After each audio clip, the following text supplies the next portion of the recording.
Bien, siguiendo con la tela de capacitación de los jueves científicos, hoy día 14 de julio del 2022, vamos a tener como ponente al doctor José Wagner López Revilla. Él es médico cirujano egresado de la Universidad Nacional Pedro Ruiz Gallo, especialista en pediatría por la Universidad Nacional Mayor de San Marcos, especialista en enfermedades infecciosas y tropicales también por la Universidad Nacional Mayor de San Marcos, y actualmente es coordinador del servicio de infectología de nuestro instituto. El tema que va a tratar el doctor López es microbioma intestinal en lactantes y la exposición a antimicrobianos de amplio espectro. También se debe mencionar el registro de la asistencia, que se hará mediante un link que se encontrará en la ventana del chat. Doctor José López, buenas tardes y bienvenido. Adelante, por favor. Muchas gracias, doctor Mes. Bien, esta es una diapositiva para mostrar que nosotros no estamos solos, ¿no? No somos los seres humanos como un grupo de células pensantes e interrelacionadas con las que habitamos este planeta, ¿no? Sino también tenemos una serie de interacciones entre otros mundos, ¿no? Microscópicos y también macroscópicos, ¿no? Esta diapositiva expresa, por ejemplo, la visión que tenía Anthony Leeuwenhoek, el creador del microscopio, para describir los pequeños microorganismos que él pudo observar a través de su primigenio microscopio y los llamó animaculaes, ¿no? Entonces, diferentes formas de vida que tenían una exactitud bastante cercana a lo que tenemos. La fotografía inferior es la representación original de los microorganismos cocos gram positivos que pudo observar, y a su costado vemos una microfotografía de transmisión y de barrido que nos muestra claramente que había una similitud entre lo que veía hace más de 500 años este científico y lo que vemos ahora con tecnología más avanzada. Y de hecho, la semana que ha pasado ha sido una semana bastante provechosa en la ciencia, porque tenemos las primeras imágenes del microscopio James Webb, el microscopio estelar que tenemos y que nos ha permitido tener en detalle imágenes sorprendentes, y esta es una nebulosa que ha sido publicada hace algunos días también.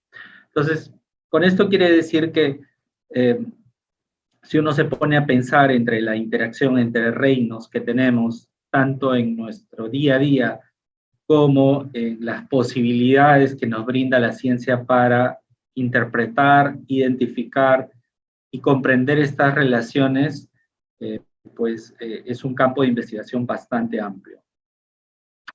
Y para ponernos un poco en contexto de cómo estamos nosotros haciendo este enfoque del estudio del microbioma, pues han pasado por muchas técnicas de ciencia, ¿no? La microscopía de luz, la microscopía electrónica de transmisión, la microscopía electrónica con super resolución, también nos ha permitido observar estas interacciones. Después hemos tenido cultivos, ¿no? Los famosos, la microbiología clásica se centra en el desarrollo de los agentes a través de cultivos, ya sea aerobios o anaerobios, pero además ha aparecido una nueva tecnología que se llama los cultivos de nueva generación, los Next Gen Cultures, que nos permiten en medios enriquecidos con proteínas específicas tener resultados de sensibilidad de cultivos mucho más altos.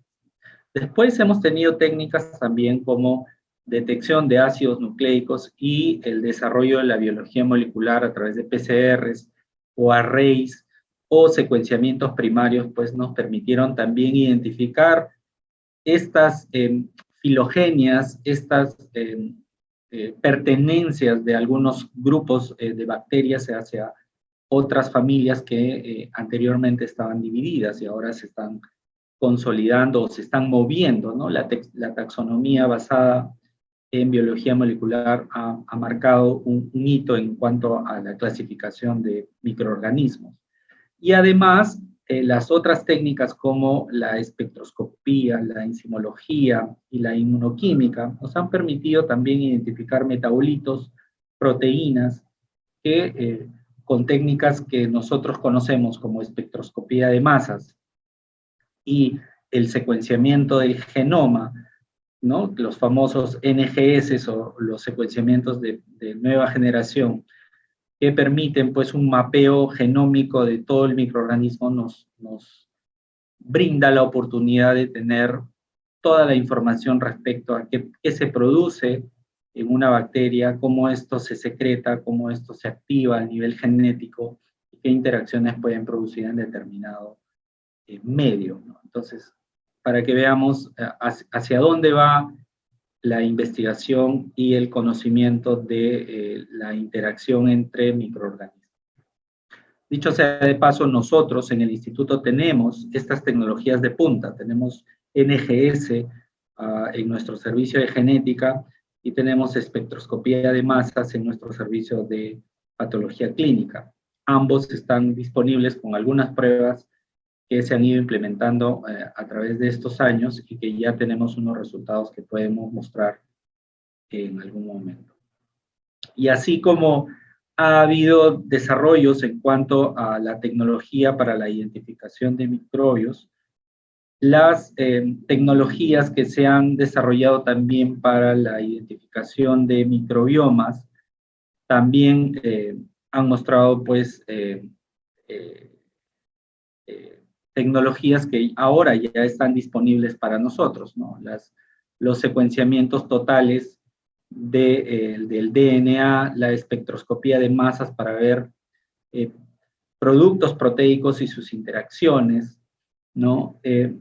Las comparaciones entre diversos genomas, entre diversas bases de datos de genomas, pues nos ha permitido identificar no solamente grupos bacterianos, sino también grupos fúngicos o virus que en su momento no tenían una clasificación adecuada. Y finalmente, esto nos sirve para hacernos preguntas como qué organismos están presentes y por qué esta relevancia, por qué tienen relevancia con esta proporción de presencia y cuáles son las funciones que cumplen en nuestro organismo. Y vamos a ver algunas de estas funciones en la presentación de hoy, ¿no?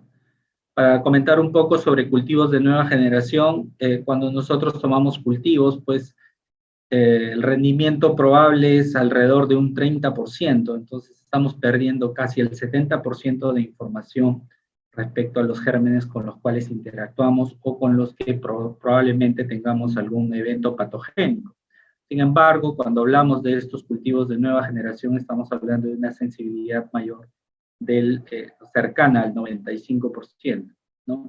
Entonces, están basados en identificación de factores químicos como el ISFA que nos permiten a nosotros, o el fundamento de esto es que yo enriquezco mis cultivos con algunos péptidos específicos debido a que conozco los metabolitos que son más activos en grupos de bacterias y por lo tanto puedo tener mayor rendimiento, ¿no? Entonces, estos datos están basados no solamente en microbiología y en metabolitos, sino también en secuenciamiento y la identificación de genes que producen las proteínas específicas para la selección, ¿no? Y entonces nosotros vemos en estos gráficos, sobre todo en el gráfico de barras, cuando vemos las diferencias que hay en cuanto al rendimiento de los cultivos enriquecidos, ¿no? Casi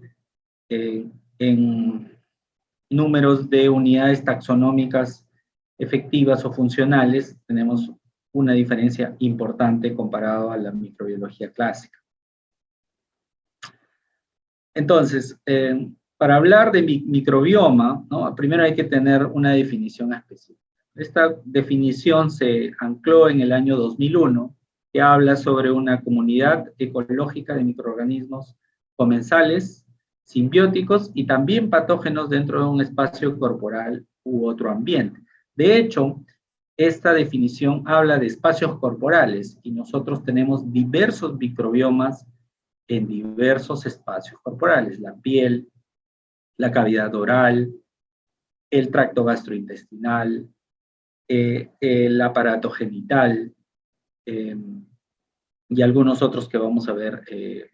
El bronquio, ¿no? Los bronquios también son otro microbioma. Y de hecho, la interacción que tenemos entre estos patógenos y sus desbalances y la producción de enfermedades, pues ya es un lazo, es un enlace que se ha demostrado experimentalmente y que podríamos decir que la expresión de algunos comportamientos, incluso en el ser humano, están dictados por la expresión de los metabolitos del microbioma.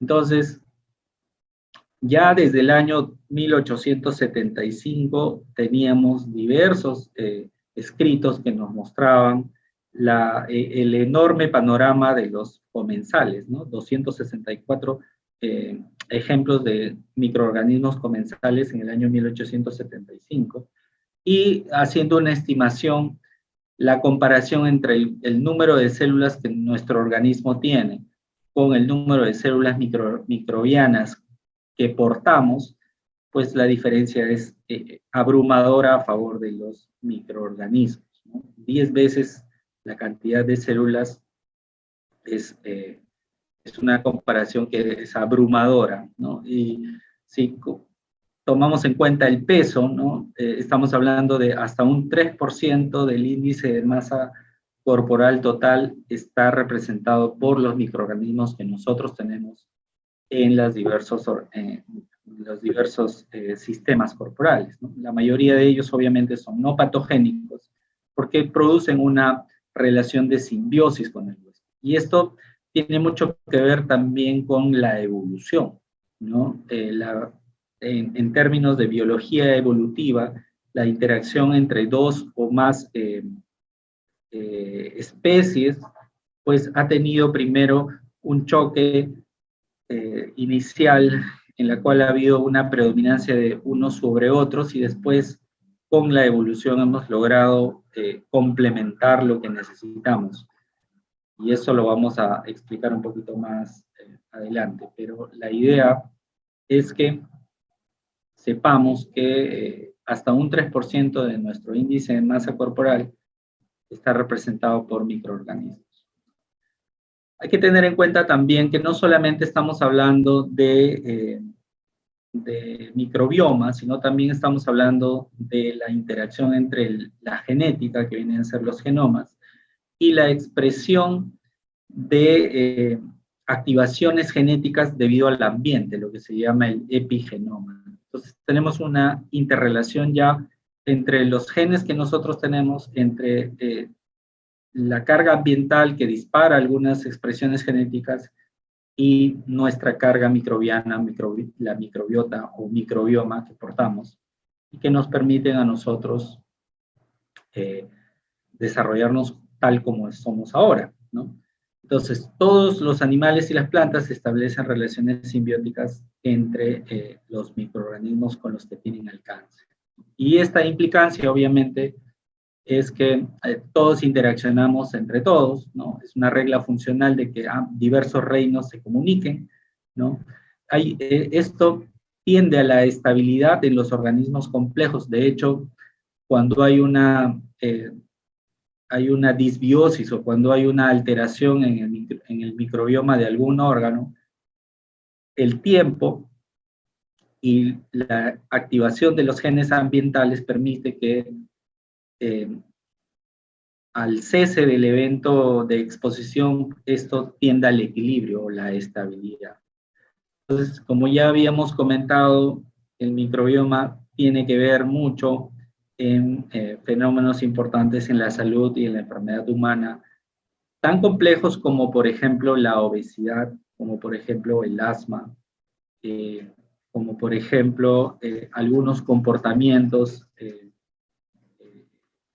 del neurodesarrollo también. Vamos a ver algunos ejemplos de interacciones entre la microbiota y la exposición de antibióticos en un grupo de pacientes que son expuestos tempranamente a ellos y cómo esto altera su desarrollo. ¿No? Otros datos, por ejemplo, las estimaciones entre especies procariotas que conocíamos en el año 1980 eran alrededor de 1800, y en el año 2016 estaban alrededor de 14.000 especies nuevas. Entonces, ¿cuál es la importancia de esto? Es que la proporción de expresión genómica o el enriquecimiento genómico son dos conceptos que vamos a ver: el enriquecimiento genómico como la abundancia de las especies microbianas que nos permiten un funcionamiento óptimo a nivel de los epitelios colonizados, y saber por qué están allí, cuál es la función, también es algo importante que vamos a comentar. De hecho, el concepto que necesitamos saber acá es las unidades taxonómicas operacionales, que son la forma como se miden este grupo de microorganismos, y se miden en porcentajes, ¿no? Tanto es así que ya hay índices, ya sea el índice de Simpson o el índice de Shannon, para ver las variaciones que hay entre diferentes poblaciones expuestas. Y ya entrando un poco más a lo que es específicamente microbiota intestinal o microbioma, ¿no? Estamos hablando de más de 1000 especies bacterianas. En un estudio interesante que se llama el MetaHit, los individuos evaluados tenían alrededor de 160 especies, de las cuales 124 fueron estudiadas a fondo con secuenciamiento genético completo, ¿no? Y se identificaron, por ejemplo, este grupo que son los firmicutes, que incluye 250 géneros, entre los cuales están lactobacillus, bacillus, los clostridioides, o los bacteroides, que están alrededor de 20 géneros también. Entre ambos, los firmicutes y los bacteroides y las actinobacterias representan el 90% de los géneros estudiados en este estudio, ¿no? Analizados en este estudio. Y lo que llama la atención en este estudio es que el grupo central del microbioma realmente era solamente establecido por 18 especies que estaban presentes en todos, ¿no? Es un estudio que logró demostrar cuáles las principales especies que contribuyen a la microbiota intestinal. Y hablábamos hace algunos minutos respecto a los diversos microbiotas que hay en los diversos órganos, ¿no? Entonces vemos, este es un estudio que fue publicado en el 2012, donde están las diferentes bacterias y las diferentes localizaciones corporales y su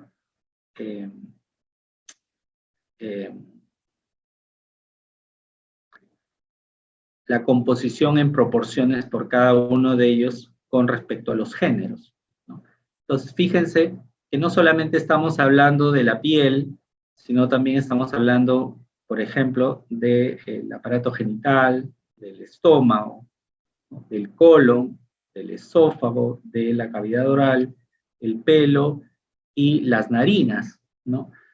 Cuando nosotros estudiábamos medicina, pues, y empezábamos a estudiar microbiología, siempre nos decían la flora normal de cada lugar del organismo, pero ahora este concepto ha cambiado, ya no estamos hablando de flora, sino hablamos de microbiota, y no solamente estamos incluyendo a las especies que sobreviven en este medio, sino también a los productos y las interacciones, no solamente con las células inmunitarias, sino también con los epitelios. Ese es un concepto interesante también.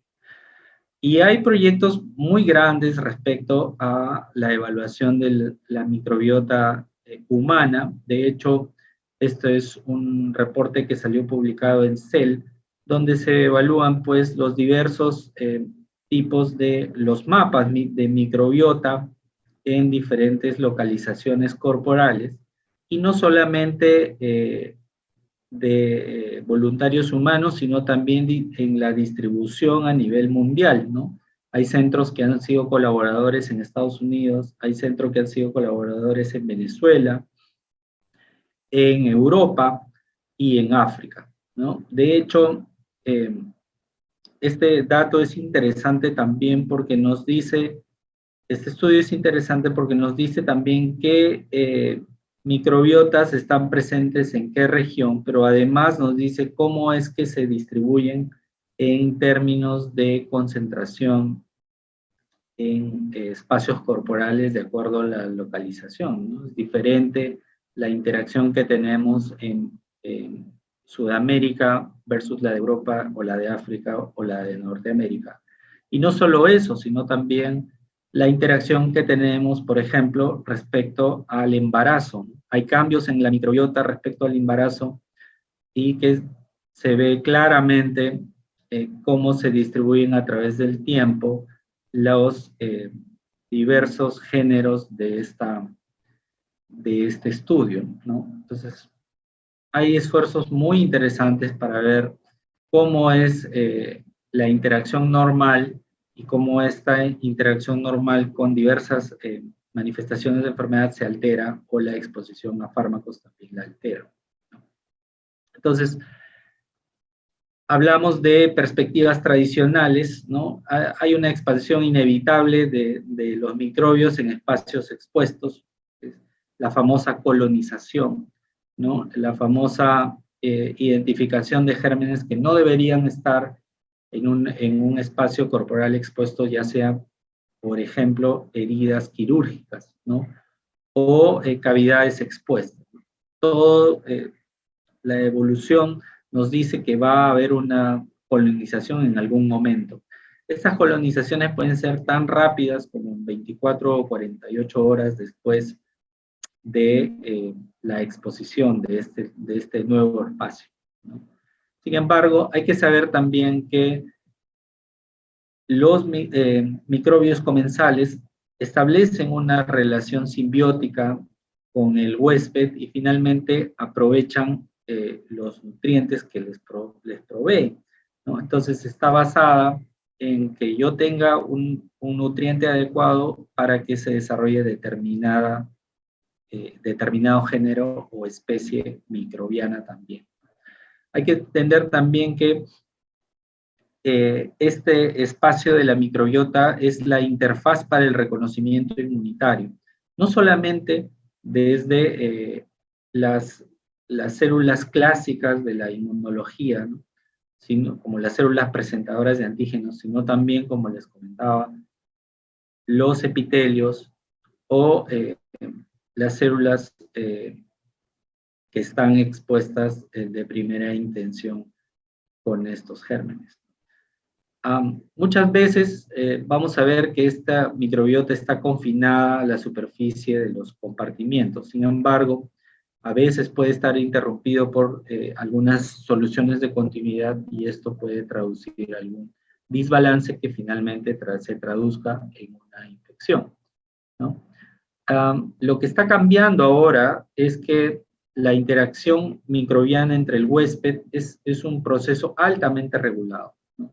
Ya no solamente estamos viendo el trofismo microbiano, sino también la producción de metabolitos que favorezcan el bienestar del órgano, la expresión de antígenos a favor de un mantenimiento óptimo de la bioquímica del tejido. Estamos viendo también la expresión de metabolitos que tienen efecto en el comportamiento del sujeto, y vemos también cambios coevolutivos, o sea, respondiendo a las exposiciones ambientales, las modificaciones que hay tanto en las bacterias como en las células corporales, ¿no? Y es un tema de evolución. No lo vemos tan pronto, pero cuando uno revisa estudios en los cuales ha habido una aceleración de la expresión genética, los cambios son notorios en estos grupos. Hay que hablar también sobre las relaciones mutuales entre huésped y microbios, ¿no? Un estudio interesante donde se incluyeron ratones que no tenían ninguna bacteria en el intestino, esos se llaman modelos de ratones nóticos, y donde había desarrollo defectuoso de tejido linfoide mesentérico, de tejido linfoide intestinal y niveles bajos de inmunoglobulina A, ¿no? Esto quiere decir que es necesaria la exposición a cierto componente de microbios y cierto componente de metabolitos microbianos para que haya una estimulación adecuada, ¿no?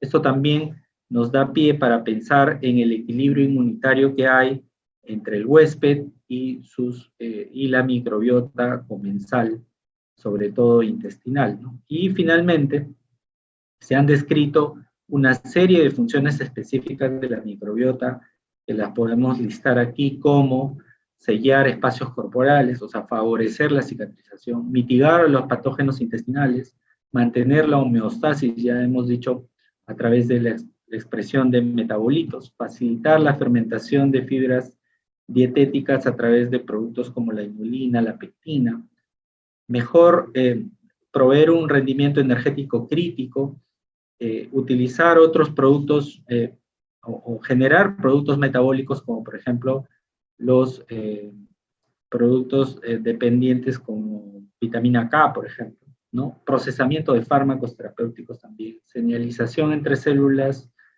energía para las células epiteliales a través del butirato, y vamos a ver un ejemplo de un estudio interesante, y desarrollo de tanto acetato y propionato para la lipogénesis y la gluconeogénesis, que están implicados en el desarrollo de la obesidad o de los cambios de ganancia de peso en modelos en los cuales hay ausencia de microbiota, ¿no? No solamente intestinal, sino también uterino, ¿no? Ya estamos entrando a la parte de la gestación y después vamos a hablar sobre los neonatos, ¿no? Hay que pensar que el útero no es un lugar estéril, ¿no? Tanto la placenta, el líquido amniótico, la sangre del cordón, el meconio, tienen algún tipo de interacción microbiana comensal, ¿no? Y se han descrito pues colonizaciones que vienen en hipótesis de ya sea desde el endometrio colonizado o a través de vía hematógena desde la cavidad oral o desde el intestino de la madre, ¿no? Esto no quiere decir que estamos hablando de una infección tal cual, sino siembras a distancia que se producen normalmente en la interacción con los gérmenes.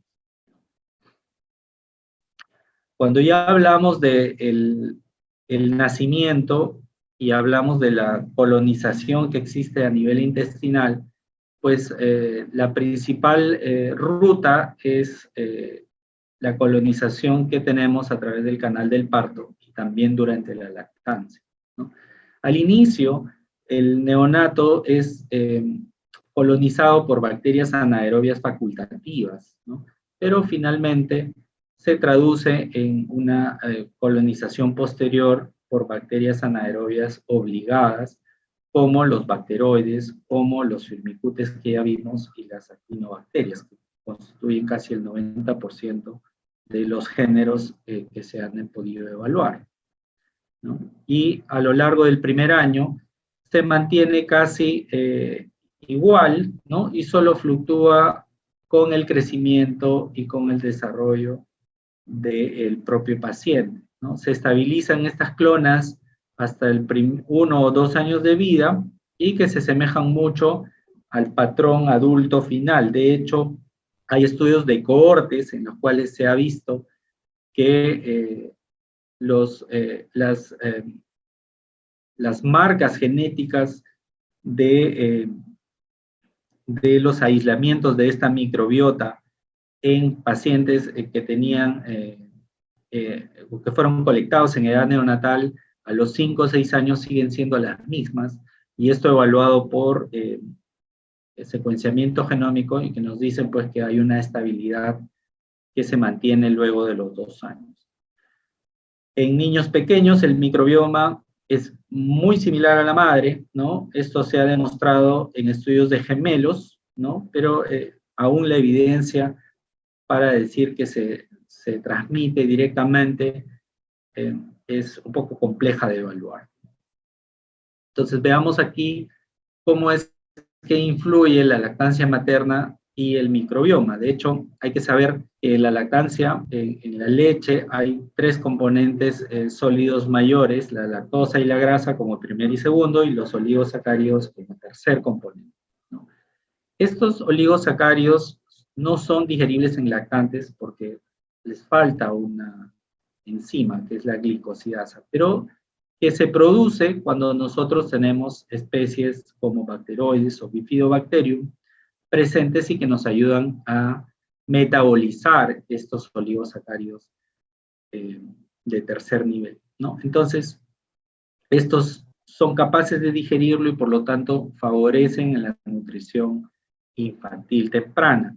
¿Qué pasa si es que nosotros aplicamos un antimicrobiano? Muchos de estas especies pues se reducen y por lo tanto hay una ausencia de metabolismo y por lo tanto absorción y por lo tanto desarrollo adecuado con la lactancia incluso materna, ¿no? Y si hablamos de los factores que influencian el desarrollo de la microbiota, pues tenemos varios, ¿no? La dieta, tenemos el estado del uterino, el tipo de embarazo, el término del embarazo, la edad gestacional, la genética, el ambiente y finalmente el uso de antimicrobianos, ¿no? Ya sea todos estos factores concurren para mantener sana la microbiota y tener un desarrollo óptimo o desarrollar enfermedad como lo vamos a demostrar en los siguientes slides, ¿no? De hecho, las alteraciones de la microbiota se han relacionado con malnutrición infantil, ¿no? Un estudio de una cohorte finlandesa ha demostrado que la exposición temprana a antibióticos reduce la ganancia de peso en neonatos, ¿no? Diferentes factores que involucran el desarrollo de la microbiota, ¿no? Las diferentes géneros que podríamos tener en el intestino y las exposiciones en las cuales están sometidos, y si vemos, la mayoría tienen antibióticos como parte de los factores que reducen estas especies microbianas. Y si vemos también la colonización a través del tiempo, ¿no? Vemos que con la edad postnatal pues hay algunos cambios de la colonización y que finalmente se traducen en una expresión mayor de grupos bacterianos que permiten una mejor nutrición y permiten una mejor expresión de metabolitos también. Para ver algunas respuestas a si es que el microbioma alterado predispone a enfermedades, hay que reconocer también los postulados de Koch, ¿no? Debe estar presente en todos los casos, debe estar aislado en todos los pacientes enfermos, debe causar enfermedad cuando se inocula otra vez en un susceptible, y si es que tenemos ese desarrollo de enfermedad, debería volverse a aislarse de nuevo. De hecho, todos estos postulados se cumplen en las alteraciones que se presentan en la microbiota, ¿no? Si vemos las diversas relaciones que hay para mantener la homeostasis con el huésped, con el aparato gastrointestinal, con la expresión de metabolitos en el intestino y que se disregulan con la inflamación crónica, pues tenemos diversas manifestaciones de enfermedad que ya se están asociando con estos desbalances. De hecho, la que más conocemos es el desbalance intestinal cuando se produce una infección por Clostridioides difficile, ¿no? Que es un tema asociado a la exposición intensa de antibióticos de amplio espectro. Conceptos, por ejemplo, como el de prebióticos y probióticos deberían estar claros, ¿no? Un prebiótico es una sustancia química que induce el crecimiento, la actividad de microorganismos, y un probiótico es un microorganismo inyectado asociado con efectos beneficiosos para humanos y animales, ¿no? Entonces, ambos favorecen el bienestar de la microbiota, ambos están disponibles ya sea como suplementos o como tratamientos farmacológicos amplios a diversos niveles y que también pueden ser obtenidos de manera natural, digamos, con alimentos crudos, como por ejemplo los cuando hablamos de probióticos y comensales, en diferentes productos de la industria farmacéutica vamos a encontrar los relacionados con lactobacillus, con bifidobacterium, como streptococcus, algunas especies de streptococcus también, ¿no? Y cuando hablamos de prebióticos, hablamos de oligosacáridos pequeños relacionados al lactobacillus también. Un comentario respecto a trasplante de microbiota fecal es una de las opciones terapéuticas que tenemos en caso de desbalances con la microbiota, ¿no? Y como les comentaba, el ejemplo clásico del desbalance es la infección por Clostridium difficile, ¿no? La que siempre hemos conocido como la diarrea asociada a antibióticos, ¿no? Donde aparecen pues cepas emergentes y multiresistentes y cada vez son más refractarios al tratamiento, dado que los antibióticos reducen la biomasa y la diversidad y se producen pues una serie de alteraciones en la permeabilidad que finalmente traducen en un daño intestinal importante, ¿no? Para eso se han desarrollado estrategias como, perdón, esta no era aquí, como el trasplante de microbiota fecal, ¿no? 119 ensayos clínicos de microbiota fecal se han realizado o están en curso a nivel mundial, ¿no? Y han sido ensayos que han tenido buenos efectos a largo plazo, ¿no? O sea, cambian la microbiota de forma duradera, restaurando la diversidad filogenética, y se usan sobre todo en infecciones severas o recurrentes, ¿no? Cuando yo leía esto, alrededor de del año 2010 o 2012, pues a mí me parecía ciencia ficción, pero en realidad hay toda una ciencia, una racionalidad para aplicar trasplantes de microbiota fecal en pacientes con infecciones intratables por Clostridium difficile y con una tasa de curación de alrededor del 90%.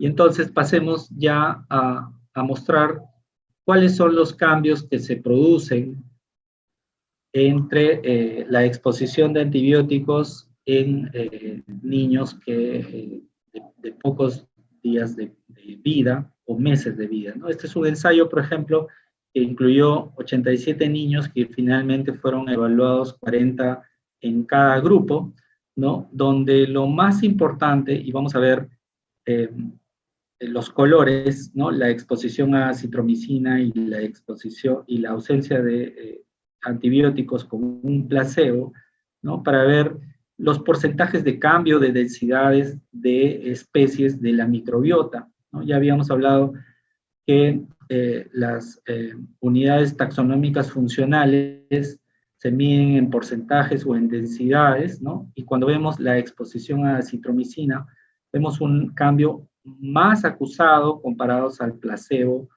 en los dos índices que se evaluaron en este grupo de pacientes. Y si vemos en este gráfico que el número de especies que fueron que estuvieron presentes después de la exposición o la utilización del placebo, vemos en el número de barras de especies, por ejemplo, de los pacientes que tuvieron exposición a acitromicina, se reduce drásticamente, ¿no? Termina siendo un quinto de todas las especies microbianas presentes en la microbiota, se mantienen luego de la exposición, incluso a días, tan pocos días como 5 días de tratamiento con acitromicina, para que veamos el impacto que tiene en los niños pequeños, ¿no? Y para ver qué tanto influye cada día de antibióticos en pacientes que están expuestos en la unidad de cuidados intensivos neonatales. Este es un estudio que incluyó 72 pacientes, en los cuales se desarrollaron regímenes de antibióticos diversos como ampicilina, cefotaxima, ampicilina, otras cefalosporinas también.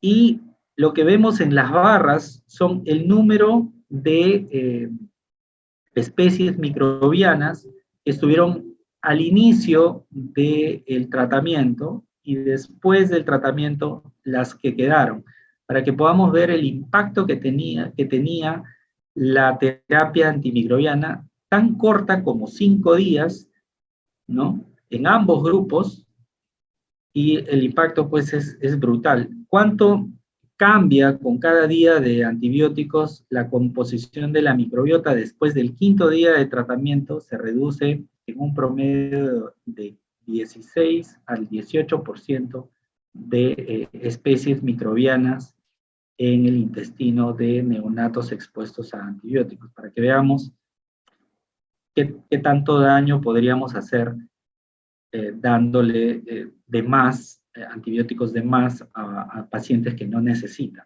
¿no? Y aquí yo quería hacer el comentario respecto al tiempo de tratamiento, ¿no? Estos tiempos clásicamente descritos como 7 días, como 14 días, como 21 días, realmente es un consenso muy antiguo, y ahora los tiempos incluso son menores, 3 días, 5 días, y máximos entre 7 o 10 días deberían ser los tiempos mayores de exposición, dado los efectos que tenemos en la microbiota, no solamente intestinal, sino también en otros componentes. Y esta es una revisión sistemática respecto al desarrollo de resistencia después de la utilización de antibióticos en neonatos. Y fíjense, para explicarles un poco la tabla, ¿no? Esta es la primera tabla que involucra 1.400 neonatos con las tasas de colonización, y el tamaño del cuadradito es la cantidad de pacientes, ¿no? Y para que veamos, estudios muy antiguos como en el año 88 no mostraban cambios, pero ya estudios más cercanos como el del 2014, como el del 2012 o otro del 2014 y otro alrededor de los años 80, mostraban mayores tasas de colonización de diferentes enterobacterias que son consideradas patógenas y oportunistas dentro de los resultados específicos, y los cambios que había respecto a esto, ¿no? O sea, en la mayoría de estudios que evaluaron estos neonatos, pues había una mayor colonización de enterobacterias en neonatos. Y si vemos, por ejemplo, la comparación de infección o colonización en estudios que han incluido resultados como bacterias MDR o productoras de beta-lactamasa, pues las tasas son abrumadoramente más altas en este subgrupo de estudios, que son 9 estudios con 2.500 neonatos, los cuales muchos de ellos han sido colonizados con bacterias resistentes. Y de hecho, yo tengo una colonización con una bacteria resistente, la probabilidad de que tenga un evento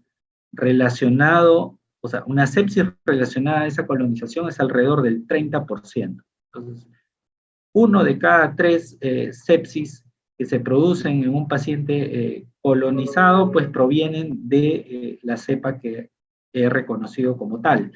Entonces el impacto es obviamente abrumador. Y aquí vemos la duración, ¿no? Si la duración de los antibióticos tiene que ver con mayores tasas de colonización, y de hecho también, ¿no? 4.281 neonatos evaluados, en los cuales la colonización ha sido mayor cuando los cursos de tratamiento han sido mayores en tiempo. Y el punto de corte que establecen es variable, pero el promedio está alrededor de 5 días de tratamiento. Con esto yo quiero reforzar el mensaje de que los pacientes no deberían recibir cursos de tratamiento que superen los 7 días. ¿Sí? Y este es un estudio en el que se ve los cambios en el crecimiento de una cohorte de pacientes que tuvieron una evaluación de la microbiota intestinal, para que veamos cómo se afectan las especies microbianas con los antibióticos. Fíjense, la barra morada son los bifidobacteriums, que son los que siempre hemos visto como...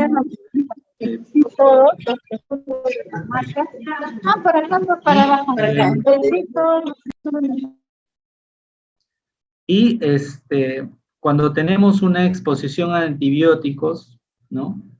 Vemos que las diferencias en cuanto a los controles son bastante grandes. La explicación que dan los autores en cuanto al mes número 6 de seguimiento, que se ve aquí también, es que en estos casos hubo una introducción de nuevos alimentos, y eso pues tiende a tener una mayor diversidad de colonización, y esa es la explicación. Pero luego de estos 6 meses, al año o a los 24 meses, hay claramente una diferencia de proporciones entre bifidobacterios, y que también se ven aquí, ¿no es cierto? Si consideramos este mapa de calor como una proporción muy pequeña de bacterias aisladas, vemos que los pacientes con antibióticos pues siempre tienen cantidades muy bajas de especies como las de Bifidobacterium, que son las beneficiosas comparados a los controles, ¿no? Y aquí, este es los resultados más interesantes de este estudio, en el que la microbiota de estos niños fue instaurada en ratones sin bacterias o ratones nóticos, y en los cuales obviamente se ve los porcentajes de cambio de los pacientes que tenían microbiotas expuestas a antibióticos versus los controles, ¿no? Los ratones de laboratorio pues tuvieron curvas de crecimiento en microbiomas expuestos a antibióticos menores comparados a los controles. Y con diferencias en el sexo, obviamente. Y aquí, del mismo modo, ¿no? Las diferencias entre las filogenéticas que se evaluaron en este estudio, pues eran claramente menores en los pacientes expuestos a antibióticos. ¿Y qué cosa podemos hacer para proteger a nuestra microbiota, ¿no? De hecho, una de las pautas que nosotros proponemos es el uso de antibióticos de espectro reducido, ¿no? Pero no solamente eso, sino esto viene de la mano, pues, de varios conceptos que son, digamos, básicos para la atención de los pacientes. Primero, el espectro de acción de los fármacos. El segundo, el diagnóstico de la infección. Y el tercero, la lectura adecuada de las pruebas de sensibilidad cuando las tenemos disponibles. Entonces, todos esos conceptos deberían incluirse al momento de la evaluación de la pauta de antimicrobianos. Sabemos que por el tiempo reducido que tenemos para pensar y reflexionar y analizar cada caso durante nuestra atención, no tomamos en cuenta todos estos factores. Pero la idea es que tengamos un apoyo en la especialidad de infectología para poder tomar decisiones adecuadas, ¿no? Además, yo quería comentar que existen nuevos antibióticos que se están desarrollando dirigidos específicamente a cepas, por ejemplo, como enterococo, como estafilococo, como acinetobacter, que tienen un espectro específicamente diseñado para ellos. Ya no estamos hablando de antibióticos de amplio espectro, sino estamos hablando de antibióticos de espectro específicamente diseñado para estos nuevos gérmenes, ¿no? O nuevos antibióticos para estos gérmenes. Otra de las formas que nosotros podemos tener, o las medidas que podemos tomar, es la destrucción de los antimicrobianos prescritos, pero la destrucción enteral, ¿no? Hay ya soluciones que se están desarrollando en ensayos clínicos, ¿no? Que son sustancias que inactivan beta-lactámicos, ¿no? O sea, es como que yo le diera una beta-lactamasa a un paciente como prescripción médica, después de haberle dado un curso de beta-lactámicos, ¿no? Entonces, estos fármacos, que son experimentales, obviamente, la P1A, la proteína P1A, o la ribaximasa, con sus modificaciones, son nuevos compuestos que están en sencillo, están produciendo el efecto de una beta-lactamasa para eliminar los antimicrobianos que se mantienen como residuales en el intestino de los pacientes, ¿no? Y esto pues con el fin de mejorar el perfil de la microbiota. Otra de las medidas que también tenemos es la quelación de antimicrobianos, ¿no? A través de esta sustancia que se llama el DAB132, aún en código, aún en ensayos clínicos iniciales, que lo que hace es una unión irreversible a los fármacos que se han sido ya prescritos y pues obviamente la eliminación sin modificaciones, ¿no? Altamente eficaz contra fluoroquinolonas, se ha probado con moxifloxacino, con levofloxacino y con ciprofloxacino en ensayos clínicos de fase 2 y pues ha mostrado menor efecto bactericida a nuestras especies que queremos proteger en la microbiota. Entonces, con esto yo quería ya terminar, ¿no? Hay que saber que el microbioma es un blanco genético alterable, completamente lábil, y que no solamente se afecta por la exposición a los fármacos o a los antimicrobianos, sino también al ambiente, ¿no? Y a la alimentación y a la lactancia. Entonces hay que tener en cuenta esto al momento de evaluar a nuestros pacientes. La interacción entre las bacterias y las células conduce a desenlaces no saludables. Ya hemos visto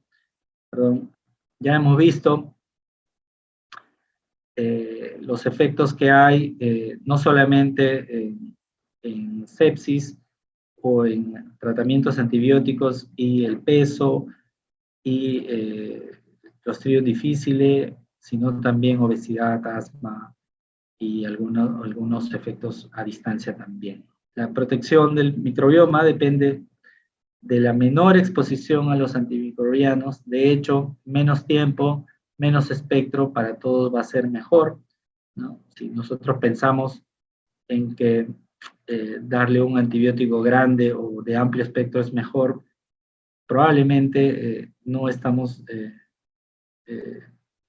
cumpliendo uno de estas recomendaciones, ¿no?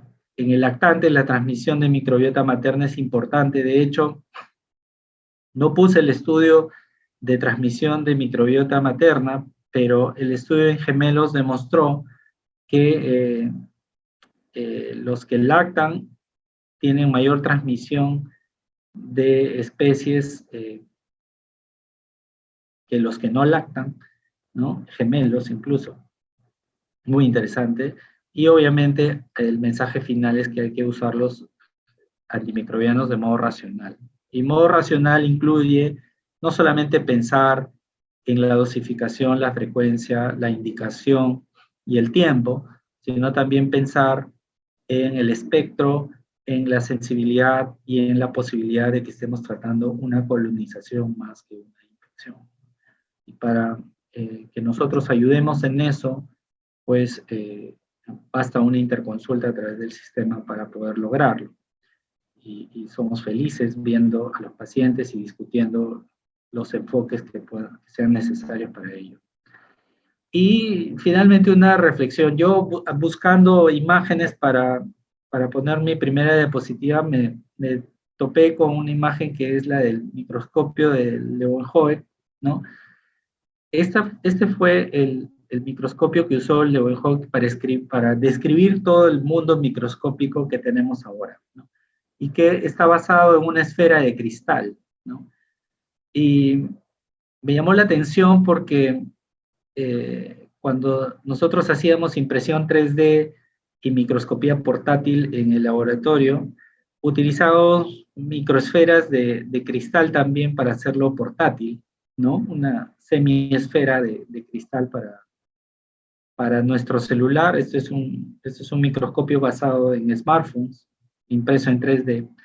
Y me llamaba la atención de que se aplicara el mismo concepto que se aplicó hace 500 años para la simplificación de una técnica que es muy útil en la medicina. Con esto yo quiero decir que cada vez que uno piensa en que tiene una idea innovadora, es muy probable que ya alguien la haya pensado anteriormente y que solo está allí para leerla. Entonces los invito a leer y discutir cada uno de estos artículos. Mi correo está disponible para que podamos compartir la información. Con eso doy por terminada nuestra presentación.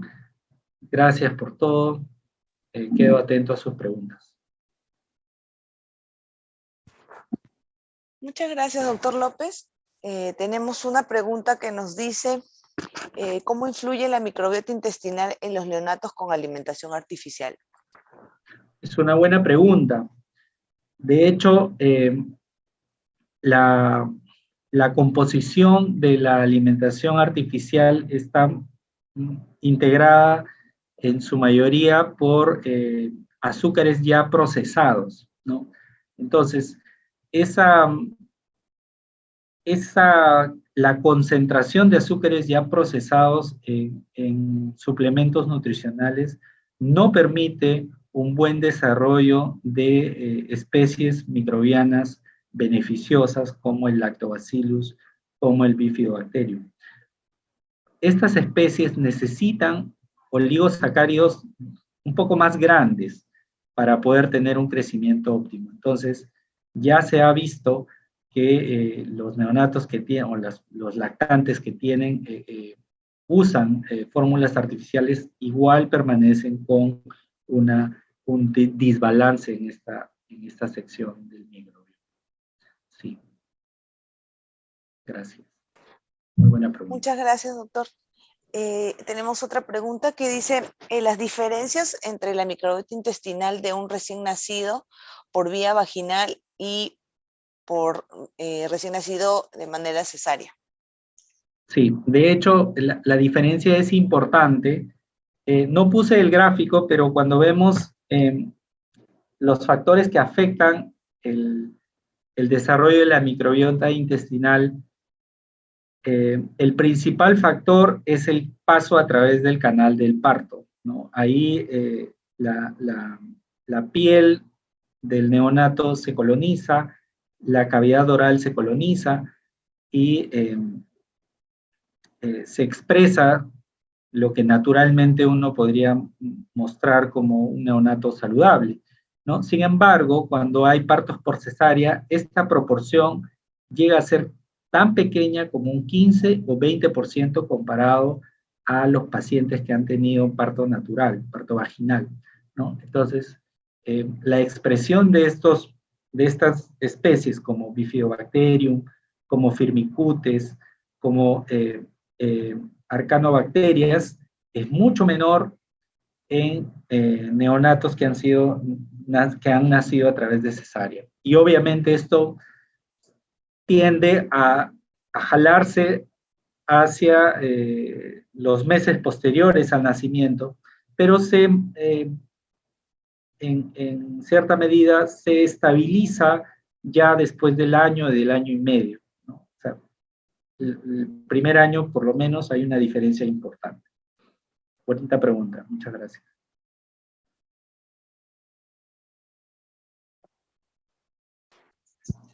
Muchas gracias, doctor. Tenemos aquí unas felicitaciones y nos preguntan cuál es su opinión sobre microbioma intestinal y trastorno espectro autista. De hecho, cuando uno lee la literatura, existe una relación interesante, ¿no? Aún los grandes estudios epidemiológicos todavía no se han desarrollado, son cohortes pequeñas. El estudio que yo leí tenía 18 pacientes seguidos. La exposición y los cambios que se anotaban en el estudio, pues eran muy similares a los que tenían pacientes con exposición prolongada a antibióticos, con ausencia pues, de géneros microbianos importantes, y la expresión del espectro autista era un poco más acusada que aquellos pacientes que no tenían una disbiosis, o aquellos pacientes que habían sido, que no habían tenido identificación de microbiota. Entonces, yo también considero que es algo que aún tiene que evaluarse bien, pero la tendencia es que la expresión de metabolitos en el microbioma regula la función cerebral de algún modo, y eso se ha demostrado en algunos estudios claramente, eso es cierto, ¿no? Yo también lo he comentado en la presentación, pero no estoy seguro si es que esto va a tener una repercusión terapéutica, ¿no? Con esto quiero decir que, si bien es cierto, el enlace se ha demostrado, pero falta una corroboración a nivel poblacional y falta una integración de todos los aspectos del espectro autista que podamos evaluar a fin de tener una relación causal, ¿no? Todavía no está muy demostrado ello, pero sí existe una asociación. Sí. Muchas gracias, doctor. Y no sé si para finalizar nos podría brindar algunas recomendaciones. Pues claro que sí. En primer lugar, siempre pensar en el paciente, ¿no? Uno está acostumbrado, cuando evalúa a un paciente, resolver el problema como médico, ¿no? Pero en esa resolución, ese intento de resolución del problema como médico, es posible que algunas de las decisiones terapéuticas influyan más allá del evento que estamos tratando de resolver. Con esto pongo de ejemplo una sepsis neonatal. Nosotros vemos un paciente críticamente enfermo y pues intervenimos de un modo importante, porque obviamente es un evento crítico. Pero cuando ya el paciente mejora, es muy difícil para nosotros empezar a retirar intervenciones. Y este retiro de las intervenciones, como por ejemplo los antimicrobianos, debería ser una decisión que se piense día a día, ¿no? No es que se proponga cursos largos, dice 14 días, y me pongo a pensar 14 días después para ver si quito o mantengo los antibióticos. Al contrario, debería ser una decisión que se repiensa todos los días conforme el curso clínico va. Entonces, ¿por qué? Porque el impacto que vamos a tener respecto a este desbalance lo vamos a ver más adelante, ¿no? Lo vamos a ver en la recurrencia de alguna infección, lo vamos a ver en la falta de efectividad en alguna intervención futura. Entonces, si uno piensa en un paciente complejo, pues siempre tiene que pensar en la posibilidad de que este paciente va a regresar pronto a necesitar de algún tipo de antimicrobiano. Eso es por un lado. Y por otro lado, hay que pensar también en que no solo somos no solo somos nosotros como equipo tratante, sino que podemos apoyarnos en las diferentes especialidades que tiene el instituto, ¿no? Con esto yo quiero decir que no solo nosotros como infectología puede evaluar al paciente, sino también nutrición, sino también gastroenterología. Y así como trabajamos siempre, pues debería replicarse en los otros hospitales, ¿no? Eh,